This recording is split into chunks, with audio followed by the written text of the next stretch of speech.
Well, Mr. Prime Minister, Your Royal Highness, welcome to the Pentagon. Thank you, sir. I appreciate having you here. Thank you for making the trip and your entire team for being here. We look forward to the discussion.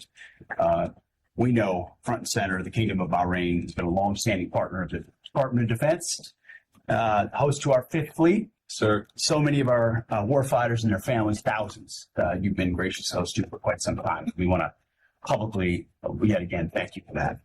And we know we can always count on Bahrain, and as evidenced by recent events, but also the courage you've shown for a long time. Original signer to the Abraham Accords, host of the Combined Maritime Forces.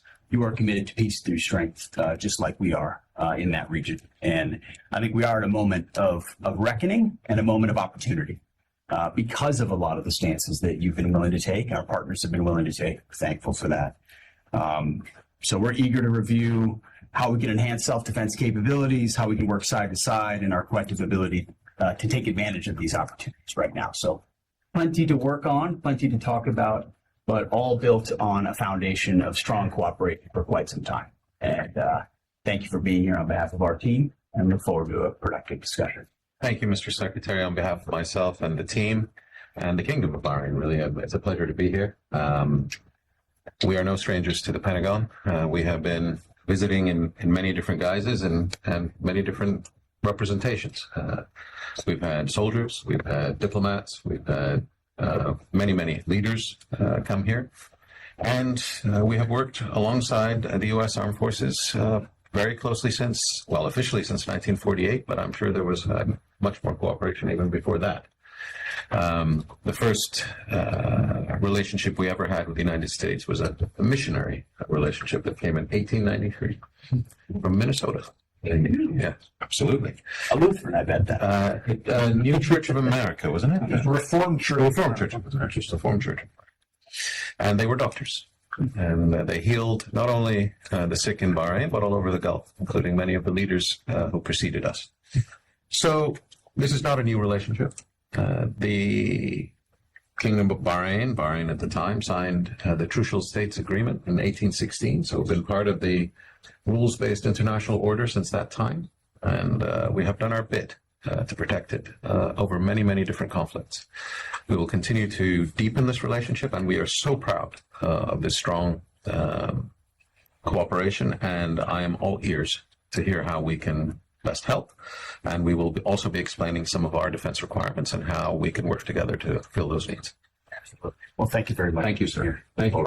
On July 17, 2025, U.S. Secretary of Defense Pete Hegseth initiated sweeping changes within the Department of Defense that have resonated both institutionally and culturally. 1. Reinstating Confederate-linked base names.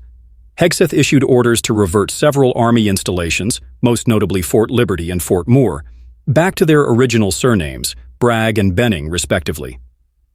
To navigate around the 2021 Naming Commission mandate, which required removing Confederate-associated names, he designated new namesakes who share those last names, but hail from other eras and military backgrounds, e.g. W-3 paratrooper Roland Bragg, WWI hero Fred Benning. Despite the legal technicality, critics argue this move blatantly subverts congressional intent and violates the spirit of the law. This decision sparked bipartisan backlash. House Armed Services members introduced a budget amendment on July 15 to block the renaming, noting it undermines historical progress and ignores the original Confederate ties. 2. Reorganization of Naval Academy leadership. That same day, Hegseth announced the replacement of Vice Admiral Yvette Davids, the first woman to lead the U.S. Naval Academy, with Marine Lieutenant General Michael Borgschulte. This marks the first time in nearly 200 years a Marine will head the Academy. The move is viewed as part of a broader conservative backlash, targeting diversity, equity, and woke initiatives in military education. Why this matters. Combined, these decisions represent a remarkable shift in Pentagon policy, aligning institutional identity with traditionalist and nationalist narratives. By reinstating contested historical names and reshaping Academy leadership, Hegseth has triggered a major reorientation of the Defense Department's cultural and ideological posture.